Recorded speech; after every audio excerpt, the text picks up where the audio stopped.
Baik, tadi kita sudah belajar bilangan positif dan negatif ya. Jadi bilangan positif itu tadi kondisinya kalau dia lebih besar dari 0, dia positif. Selain itu ya bukan bilangan positif dan tidak akan terjadi apa-apa.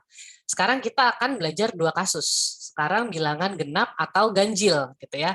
Jadi kita harus ngasih integer yang positif gitu ya. Jadi integer positif diasumsikan masukannya udah pasti benar tapi di sini ya. Jadi kalau misalnya negatif nanti dia nggak akan ngapa-ngapain gitu kan. Kemudian ditentukan apakah bilangan itu genap atau ganjil. Untuk ngecek itu kita bisa pakai fungsi yang namanya mod. Mod ini adalah sisa ya. Kalau ingat kemarin sisa pembagian yang tidak bulat. Jadi misalnya kalau 8 dibagi 2 itu kan 4, nggak ada sisa kan, jadi 0. Kalau 9 dibagi 2 itu 4 sisa 1, jadi modnya 1. Jadi kalau n modnya itu 0, maka dia bilangan genap.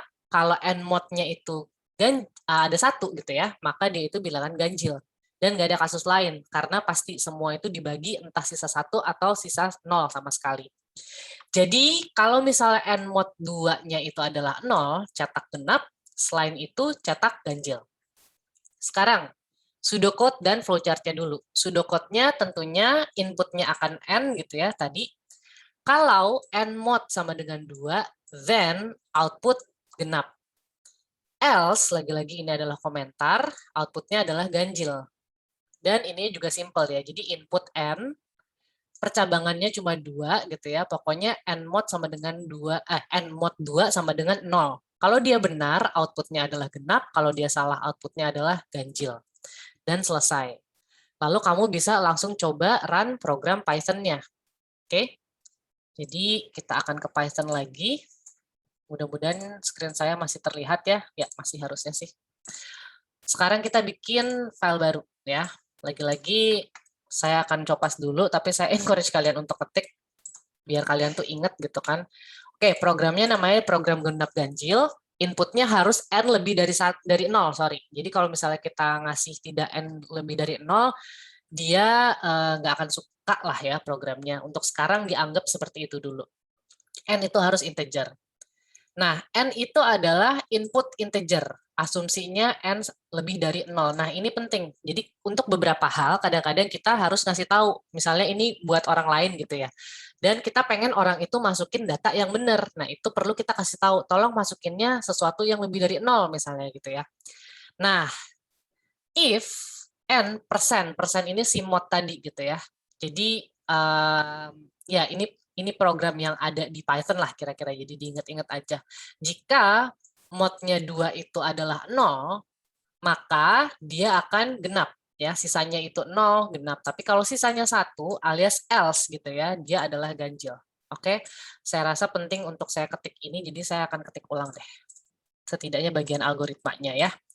Jadi kalian tuh ngerasain, akan beda banget rasanya beneran deh daripada copy paste. Nah, jadi N itu pokoknya integer yang diinput sama orang ya. Dengan asumsi N itu harus lebih dari 0. Oke. Yang kalian proses jika N modnya itu N mod 2 itu sama dengan 0, sama dengan itu. Jadi kalau misalnya sama dengannya adalah sama dengan kondisional, itu kalian pakai sama dengannya 2 kali, tapi kalau misalnya sama dengannya itu adalah aritmatika, itu 1 kali. Jadi sama dengan titik 2, print genap. Ya. Kalau misalnya tidak, berarti else. Ini sebenarnya kamu bisa langsung else aja. Jangan lupa indentasi. Kalau nggak, dia nggak akan mau.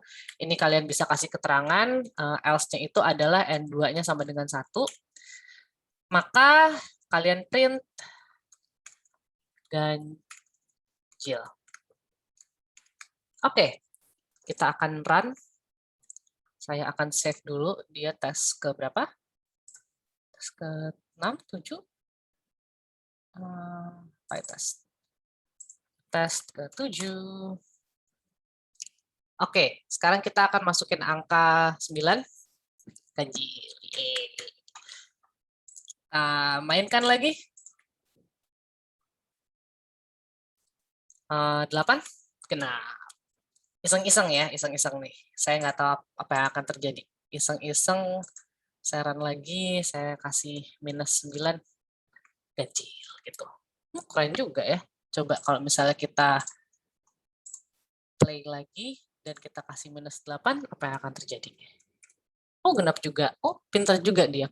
Cuman tetap aja di sini biasanya kita kalau misalnya mengharapkan suatu input gitu ya, kita harus kasih tahu gitu. Oh, bukan yang ini, tapi yang ini ya. Kita kalau mengharapkan satu input tertentu, kita harus kasih tahu gitu ya. Oke, selanjutnya kita akan apakah kita akan membahas ya? Kita akan bahas yang program contoh kelima di sesi selanjutnya.